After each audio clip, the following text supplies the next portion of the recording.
Olá, turma! Vamos para mais uma aula. Vamos iniciar nosso módulo 3 do livro de vocês. Nosso último módulo fechamos com o assunto falando um pouquinho sobre glândulas, falamos um pouquinho sobre o sistema nervoso central, né? Sistema nervoso autônomo, parasimpático, né? Deixei para vocês como atividade para a gente fechar o conteúdo, atividade sobre glândulas e sistema nervoso lá do livro de vocês, do módulo 2. Agora, vamos começar com a nossa aula do módulo 3, ok? Não esqueçam de pegar o livro para acompanhar nossas videoaulas com o livro, ok? Que é muito importante, porque vocês podem grifar, ver as partes mais importantes aí, ok? Vamos recordar alguns assuntos que vimos lá no início do ano, mas eu vou retomar aqui para vocês também, ok? Espero que a gente retorne o mais rápido possível, né? Para as nossas aulas presenciais. Enquanto isso, vamos para mais uma videoaula de ciências, módulo 3 do nosso livro. Vamos iniciar com o assunto importância da reprodução. Vamos lá? Ó, aqui eu trouxe uma imagem para vocês e eu venho com uma perguntinha. O que essa imagem representa para vocês? E aí? Representa uma tartaruga? Não apenas isso, ela demonstra aí, né, o processo reprodutivo dessa tartaruga. A gente costuma chamar isso aí de ciclo de vida. Esse é o ciclo de vida da tartaruga. Não é obrigatório que esse ciclo seja completo. Não é obrigatório que se reproduza, que envelheça. E sim vai acontecer a reprodução, o nascimento e outra garantia que vai morrer. Mas o período de desenvolvimento não é confirmado, ok? Então essa imagem aqui representa o ciclo de vida. E todos nós passamos pelo ciclo de vida. Vamos conhecer um pouquinho ainda mais algumas características. Ó, é o processo, né, reprodução, a gente tá falando sobre reprodução, é o processo que permite a geração de novos indivíduos. Aqui eu tenho a representação de dois indivíduos mamíferos. Eu tenho a baleia, né, que é um mamífero, e eu tenho aqui a gestação do ser humano. Então, toda vez que eu falo em reprodução, a importância é para que tenha a formação de novas espécies. Que perpetue a mesma espécie, que essa espécie permaneça viva ainda. Então, para isso acontece reprodução. Muitas vezes, em algumas espécies, a gente tem a preservação daquela espécie, né? Muitas vezes elas são mantidas em cativeiros para que tenha maior cuidado com ela, para que essa espécie continue e não entre em extinção, ok? Vamos continuar ainda falando sobre reprodução. Vamos lá. Aqui a gente tem a imagem de como vai acontecer a reprodução no caso dos mamíferos. A gente vai falar aqui somente da espécie humana. Eu trouxe como exemplo lá a baleia, mas só para vocês terem uma ideia. Vamos falar somente de reprodução humana, ok? O que eu tenho aqui como imagem? A gente tem um ovócito, ok? Que é a célula reprodutiva feminina. E a gente tem aqui o espermatozoide, que é a célula reprodutiva masculina, ok? O ovócito, a gente vai ver mais na frente também, o ovócito ele é produzido, ele é gerado lá nos nossos ovócitos, nos ovócitos das meninas, ok? A gente vai ver isso mais na frente. E o espermatozoide é produzido lá nos testículos. Então, quando esses dois se juntam, eu vou dizer que aconteceu a fecundação. E eu vou ter a formação de uma única célula. Então, vai acontecer a fusão dos dois. Dos dois o quê? Dos dois núcleos, ok? Do núcleo do ovócito, que eu tenho aqui a representação de 2 cromossomos, e eu tenho aqui a representação de 2 cromossomos aqui. É só uma representação para vocês entenderem, ok? E aqui eu tenho uma fusão, ó, do núcleo do espermatozoide, que quando acontecer a fecundação, que vai penetrar apenas essa parte aqui, ó, da cabeça, onde está o material genético, e aqui o material genético do ovócito. Então, eles vão se juntar. Eu vou dizer aí que aconteceu a fecundação entre os gametas. Professor, o que é gameta? É a célula reprodutiva. Ovócito nas meninas e espermatozoide nos meninos, ok? Vamos entender um pouquinho mais. Esse assunto é lá de quando começamos a falar de célula no nosso primeiro módulo. Eu vou retomar para a gente continuar o assunto, ok? Vamos lá. Aqui eu tenho uma representação de uma célula. O que eu tenho dentro do núcleo de uma célula? Aqui é a demonstração de uma célula eucarionte, né? Que é uma célula que vai ter núcleo. O que eu tenho dentro do núcleo? O DNA. Então, o DNA nada mais é do que uma fita em hélice, uma dupla fita em hélice. E aqui eu tenho toda a nossa codificação genética. Nossas informações genéticas estão no DNA. Quando esse DNA ele está espiralado, está condensado, bem afiladinho, bem apertadinho, eu vou chamar ele de cromossomo, ele vai adquirir um formatinho assim. Professora, por que ele está assim, formatinho parecendo um X? Porque seu material genético, sua fita de DNA aí está duplicada, ok? Eu vou chamar aqui de cromossomos homólogos, ok? Então, essa fitinha aqui, ó, de DNA é idêntica a essa outra fitinha. Perdão, homólogos não, são cromátides irmãs. Perdão. Essa cromátide aqui, essa fita DNA espiralada é idêntica a essa. Isso vai acontecer durante o processo de produção do gameta, ok? Vamos entender melhor aqui na frente. Vamos lá. Ó. Para a formação dos nossos gametas, é importante que a célula se divida. Imagine, os homens vão acontecer sempre produção de espermatozoide. Sempre vai ter produção. E para isso, novas células vão precisar ser formadas. Para que essas células se formem, é importante que o material genético seja formado também. E como ele é formado, professora? Por um processo de divisão celular chamada meiose. Meiose quer dizer metade. Quem lembra, eu já expliquei esse assunto lá do módulo 1, eu vou retomar ele para a gente continuar o processo de reprodução, ok? Vejam só. Eu tenho uma célula aqui que a gente chama de célula 2N. Como é que é essa célula? Essa célula aqui tem 4 cromossomos, é uma representação. Você sabe que nossa célula tem 46 cromossomos, onde 23 eu herdei do meu pai e 23 eu herdei da minha mãe. Vamos lá. Então aqui, ó, faz de conta que a representação do vermelho foi a representação herdada pela mãe, ok? E o de azul, representada lá, herdada pelo pai. Então, uma célula com 4 cromossomos é uma célula normal, é uma célula chamada de 2Ns. Para que seja formados os gametas, faz de conta que ela vai ter que se dividir aqui para formar espermatozoide, ela vai ter que passar por processos de divisão. É como se essa aqui fosse uma célula-mãe gerando outras células. E para isso, ela tem que duplicar seu material genético. Por isso que ela tá esse cromossomo em forma de X, porque as cromátides aí são chamadas de cromátides irmãs porque elas se duplicaram. Essa daqui se duplicou, eu tenho uma outra igual a ela, ok? E elas estão juntinhas. No primeiro processo de divisão celular, o que vai acontecer? A célula vai se dividir em duas, ok? Agora, cada uma vai ser célula chamada de N. Metade vai vir para cá e metade vai vir para cá. Então, o que eu tenho aqui, ó? Um cromossomo vermelho, um cromossomo azul, um cromossomo vermelho e um cromossomo azul, ok? No segundo processo de divisão celular, cada uma das células só vai herdar metade da carga genética aqui, ó. Eu tenho metade de um cromossomo, tá vendo, ó? E metade de um cromossomo. Então, essa célula aqui é chamada de célula N.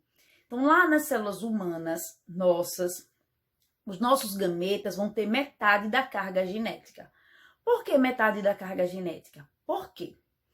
Quando o ovócito, que tem metade, fecundar com o espermatozoide, que tem metade, vai gerar um indivíduo humano, ok? Com 46 cromossomos. Então, na meiose, a célula-mãe com 46 cromossomos vai se dividir pelo processo de meiose e vai gerar 4 células idênticas, porém com metade da carga genética. Quando eu digo idênticas, assim, tem uma célula, eu vou formar 4 células, porém sua carga genética será a metade, ok? Vamos prosseguir.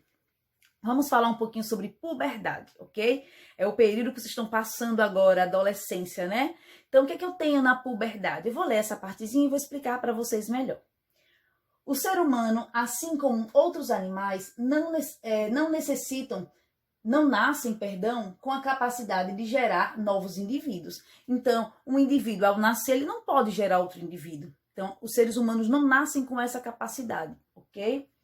Para se reproduzir, o corpo do ser humano passa por mudanças ao longo da vida, que o preparam para a reprodução. Isso é puberdade. É o período na qual o adolescente passa por mudanças no seu corpo para ficar preparado para a reprodução, ok? Isso é chamado puberdade. Vamos entender aqui, eu vou ler esse trechinho, tá lá no livro de vocês esse trecho, eu vou sair da frente que aí focaliza melhor lá a imagem, ok? Olha lá, como focaliza melhor. A puberdade tem como objetivo final a aquisição da maturidade sexual. É caracterizada pelo amadurecimento das características sexuais primárias, genitais e as gônadas também. Pelo surgimento de amadurecimento das características sexuais secundárias, como a mama, os pelos pubianos, as axilas, e pelo crescimento rápido. Então é nesse período que vai acontecer algumas mudanças no corpo, tanto dos meninos quanto das meninas. Por exemplo, durante a puberdade, quais são as mudanças marcantes na adolescência em relação às meninas, ao corpo das meninas?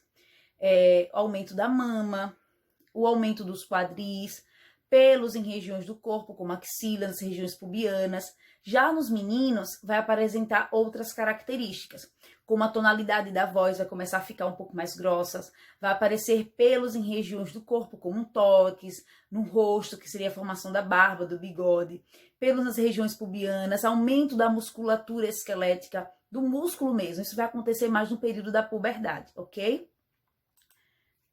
Vamos lá. As mudanças que ocorrem no corpo durante a puberdade, as mudanças físicas que ocorrem são causadas principalmente pela alteração de 2 hormônios. São os hormônios testosterona nos meninos, progesterona e estrógeno nas meninas, ok? E aqui eu deixo claro, tem lá no livro de vocês também, é importante vocês marquem essas partes importantes, ok? Vamos lá. Aqui a gente vai começar a falar um pouquinho sobre a parte do sistema reprodutor masculino. Eu vou começar inicialmente falando do gameta masculino, ok? Vamos lá. Aqui a gente tem um esquema de como é um espermatozoide, como é que ele é dividido, ok? O homem vai produzir inúmeros espermatozoides, vai começar essa produção a partir da puberdade. É diferente das meninas. Quando a gente começar com o assunto do sistema genital feminino, eu vou explicar direitinho. Então, o menino vai começar a produzir os espermatozoides só no período da puberdade, ok? Como é que é o espermatozoide? O espermatozoide é formado pela cabeça. Aqui no meio da cabeça eu vou ter o núcleo. O núcleo é onde vão estar os cromossomos. Lembrem que vai ser metade da carga genética. Os cromossomos aí vão ter apenas 23 cromossomos. Eu tenho aqui no início da cabeça uma região chamada acrossomo. Esse acrossomo aqui, ó, tem várias enzimas digestivas. Porque quando ele for fecundar o ovócito, ele precisa corromper. É como se eles precisam diluir a parede do ovócito para poder penetrar. Então, por esse motivo, eu tenho aqui várias enzimas. Então, é como se eles estivessem aqui no ovócito. Vocês já viram a imagem, acredito que vários, né, espermatozoides.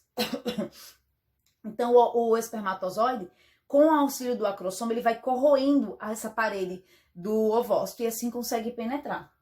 Aqui, ó, eu tenho essa região chamada de tronco, com inúmeras mitocôndrias. É ela que vai dar energia para que aconteça a mobilidade dessa cauda, desse flagelo. É importantíssima essa movimentação para que o espermatozoide chegue até a região lá das tubas uterinas, ok? Quando essa carga de mitocôndria é muito baixa, ele não consegue se deslocar tanto, ok? Então, vai existir algumas anomalias na produção de espermatozoides? Vai. Alguns não têm muita mobilidade, alguns surgem na processo de fabricação, de formação sem a cauda ou com 2 caudas. Isso pode acontecer, ok? Então, já vimos qual é o gameta masculino, espermatozoide, formado por 3 partes, a cabeça, o tronco e a cauda, ok? Vamos lá para a próxima parte. Vamos falar agora sobre os órgãos internos do sistema reprodutor masculino. Atenção, porque a gente vai ver na ordem. Eu vou falar sobre todos aqui e depois a gente vai ver na ordem, ok? Vamos lá. A gente tem aqui a parte interna, aqui a gente tem a bexiga nessa imagem, porém ela não faz parte do sistema reprodutor masculino. Atenção, a bexiga não faz parte do sistema reprodutor masculino. Tá aqui apenas para compor essa imagem, pois é um órgão que está muito próximo. Vamos lá. A gente tem aqui, vamos começar pelo testículo, epidídimo, canal deferente, próstata, vesícula seminal, a uretra e o pênis. Esses são os órgãos que a gente vai estudar agora separadamente e ver a função de cada um. Eu preciso que vocês mentalizem um pouquinho essa imagem, esses órgãos e onde eles estão localizados. É tanto que eu falei na ordem. A gente vai ver agora na ordem, ok? Primeiro vamos falar sobre o testículo. Vão ter 2 testículos e os 2 com a mesma finalidade. Lembrando que os testículos eles estão envolvidos por um sacro escrotal, ok? E aí eu quero comentar um pouquinho com vocês em relação à função. Qual a função do saco escrotal? É proteger o testículo. E por que tanta proteção? Porque elas são as responsáveis pela produção dos gametas. E se eu não tenho essa proteção, eu não tenho a perpetuação dessa espécie humana. Então, os órgãos genitais normalmente são bem protegidos. Vejam bem, a função aqui do saco escrotal vai ser também regular a temperatura do testículo. Se o testículo tiver uma região, uma temperatura muito elevada, os espermatozoides eles morrem. Então, quando o dia está muito quente, o saco escrotal ele tende a relaxar um pouco mais, para que essa região tenha uma temperatura mais baixa. Quando o dia está um pouco mais frio, o testículo tende a puxar um pouco mais, o saco escrotal, tende a puxar um pouco mais o testículo para que ele se aproxime um pouco mais da pele, da região do corpo e tenha uma temperatura amena. Lembrando, o testículo, ele sempre tem uma temperatura 1 grau a mais da temperatura do nosso corpo, para que os espermatozoides não morram com excesso de temperatura. Lembrando, o saco escrotal vai ter função de proteger o testículo e regular a temperatura. Lembrando que a temperatura tem que ser 1 grau a menos. Então, aqui vai acontecer a produção dos espermatozoides. Eu vou ler aqui para vocês para a gente continuar, ok? Nos testículos são produzidos os espermatozoides, as células reprodutoras que são chamadas de gametas masculinos, durante o processo chamado de espermatogênese, que é o processo de formação dos espermatozoides. O que vai acontecer mais importante também é a produção de hormônios. Lembra que a gente viu lá sobre as glândulas? Eu falei um pouquinho lá sobre a testosterona, que é produzido lá nos testículos. Vamos prosseguir. Vamos falar agora um pouquinho sobre o epidídimo. Professor, o que é o epidídimo? Fica localizado acima do testículo, ok? Vamos lá. Ó, o epidídimo nada mais é do que essa bolsinha aqui, ó, cheia de vasos, ok? A finalidade do epidídimo aqui é maturar o espermatozoide. Como assim?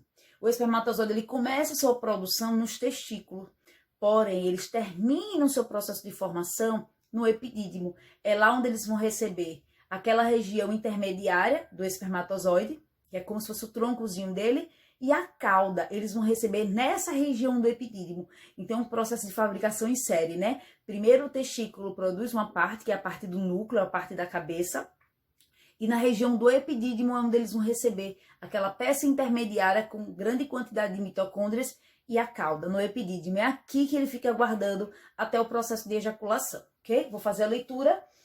Os epidídimos são canais alongados que se enrolam e recobrem posteriormente a superfície de cada um dos testículos, aqui em cima, correspondente ao local onde os espermatozoides são armazenados. Terminam seu processo de produção e são armazenados. Vamos lá, prosseguir. Vamos falar agora um pouquinho sobre o canal deferente, ok? É assim mesmo o nome, deferente. Ó, o canal deferente, gente, ele sai daqui da região do epidídimo, ok? Eu vou sair um pouquinho da frente para vocês visualizarem melhor a imagem. Ó, sai dessa região aqui do epidídimo, passa pela bexiga, são 2 canais, estão vendo? Um de um testículo e outro de outro testículo. Saiu do epidídimo, passa pela região da bexiga, eles vão se encontrar aqui, ó, nessa região da vesícula seminal e aqui a próstata. E depois ele segue. Quando ele passa pela próstata, aqui já vou falar outro canal, que seria o canal da uretra. Eu vou fazer a leitura para a gente entender um pouquinho melhor. Recebe o líquido seminal proveniente da vesícula seminal. Atravessa a próstata, vem aqui, ó, tá vendo? Atravessa a próstata, que nele descarrega o líquido prostático e vai descarregar na uretra. Então, passa por todo esse tubo e aqui ele despeja o seu material na região da uretra. O conjunto dos espermatozoides do líquido seminal e do líquido prostático vai ser chamado de sêmen. Então, ó, quando sai lá da próstata, eu vou chamar somente de espermatozoide. Quando ele chega na vesícula seminal e passa pela próstata, eles recebem um líquido. Líquido a gente vai ver já que é um líquido mais leitoso e um líquido mais transparente, que vai ter várias finalidades. A partir daí, eu vou chamar isso de sêmen, ok? Então, sêmen é a mistura do líquido com o espermatozoide, beleza? Vamos lá. Vamos ver agora um pouquinho sobre a vesícula seminal. Agora sim. A vesícula seminal é essa daqui, ó.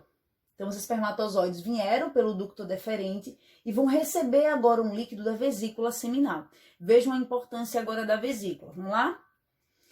A vesícula seminal é formada por duas pequenas bolsas localizadas atrás da bexiga. Aqui é a bexiga e ela tá logo atrás, ok? Vou sair um pouquinho da frente para vocês visualizarem melhor.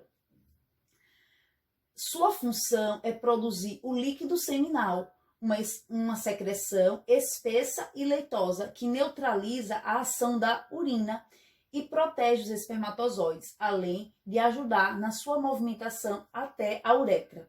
Então, ele é um líquido que vai auxiliar também na mobilidade. Em relação a essa acidez, gente, a região da uretra é um canal que tanto vai passar o sêmen quanto vai passar a urina. Não os dois ao mesmo tempo. Em um momento um, em um momento outro. E como em algum momento já passou a urina por ali, quando os espermatozoides passarem por ali, eles são sensíveis à acidez e à temperatura, eles podem morrer. Então, o líquido seminal, a glândula seminífera, produz esse líquido seminal com essa finalidade também, de diminuir a acidez da região da uretra, ok? Vamos lá. Agora vamos conhecer um pouquinho a próstata, ok? Tá lá. Essa aqui é uma imagem de uma próstata normal e essa aqui de uma próstata aumentada, uma próstata inflamada, com algum problema relacionado aí, ok? Percebam que quando ela tá aumentada, ela comprime a região da uretra, comprime a região da bexiga. Esse é algum dos sintomas, por exemplo, do câncer de próstata. A gente vai ver isso mais na frente, ok? Vamos lá. A próstata é uma glândula localizada sobre a bexiga que produz o líquido prostático. Sua secreção clara e fluida que integra a composição do esperma. Muitas das vezes a próstata libera esse líquido antes, durante o processo de ereção. Já libera para que limpe também a região da uretra, para diminuir a acidez, ok? Vamos lá. Próxima, vamos falar agora da uretra, que é um órgão tanto que faz parte do sistema urinário, como também faz parte do sistema reprodutor. Vamos lá. A uretra é um canal que nos homens serve ao sistema urinário e ao sistema reprodutor. Começa na bexiga, atravessa a próstata e o pênis, sua maior porção. Quer dizer, sua maior porção é essa região aqui do sistema reprodutor masculino do pênis, ok? Até a ponta da glande, onde há uma abertura pela qual são eliminados o sêmen e a urina. Como eu disse para vocês, não vai acontecer as duas coisas ao mesmo tempo. Primeiro, só ejaculação, depois somente liberação da urina. Isso em períodos diferentes. O nosso sistema nervoso, no caso o sistema nervoso dos meninos, conseguem controlar muito bem isso aí. Vamos lá. Agora vamos falar um pouquinho do pênis, né, que é um órgão também que vai auxiliar no processo reprodutivo. Possui dois tipos de tecido, que é o tecido cavernoso, que vai vai se encher de sangue, fazendo com que aconteça o processo de ereção, que é esse tecido aqui, ó, mais externo.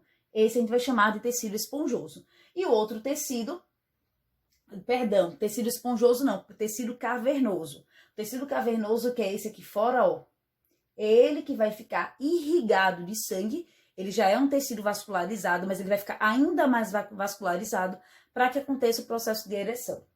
O tecido esponjoso envolve a uretra e a protege, que é esse tecido aqui, ó. Eu vou chamar ele de tecido esponjoso, ok? Vamos lá. Através do pênis são eliminadas a urina, com função de excreção, ok? O processo de excreção a gente já viu há um tempinho, vai liberar a urina, que são resíduos das células, né? Da metabolização das células. E quando eu falo de sêmen, eu tô falando aí da parte reprodutiva. Percebam que o canal é praticamente o mesmo, ó. O canal da urina e o canal que vai vir do tubo deferente, né, do ducto deferente, que vai se encontrar com a próstata. E da próstata que tá aqui embaixo, ó, ela vai se encontrar aqui com essa outra porção da uretra, ok? Vamos lá. Agora, gente, eu venho para vocês com a atividade que vai ser para casa. O que é que vocês vão fazer em casa? A gente já viu o sistema reprodutor masculino, vimos o que era o gameta, vimos um pouquinho do que era a meiose, para a gente entender por que o espermatozoide tem metade da sua carga genética. Vocês vão fazer como atividade para casa uma pesquisa sobre o câncer de próstata. Podem colocar no caderno, ou pode fazer impresso. Lembrando que impresso eu vou querer bem organizado, nessas ordens, ok? Para não ter muita informação desnecessária. que é que vocês vão pesquisar?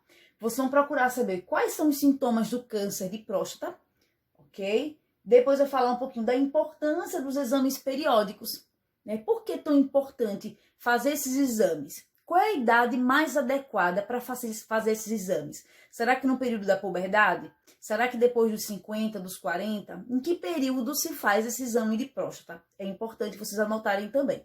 Então, eu vou querer por tópico. É como se vocês estivessem respondendo perguntas. Quais são os sintomas do câncer de próstata? Coloca lá as respostas, ok? Próximo, qual é o tratamento? Quando a pessoa é constatado com câncer de próstata, qual é a forma de tratar essa doença? E depois, como se prevenir também do câncer de próstata, ok? Então, espero que tenham entendido muito bem. Na próxima aula, a gente vai continuar com reprodução. Vamos falar um pouquinho sobre os gametas femininos, sistema reprodutor feminino também. E aí, por diante, vamos falando de gestação e assim por diante. Não esqueçam de acompanhar sempre as videoaulas com o livro de vocês, ok?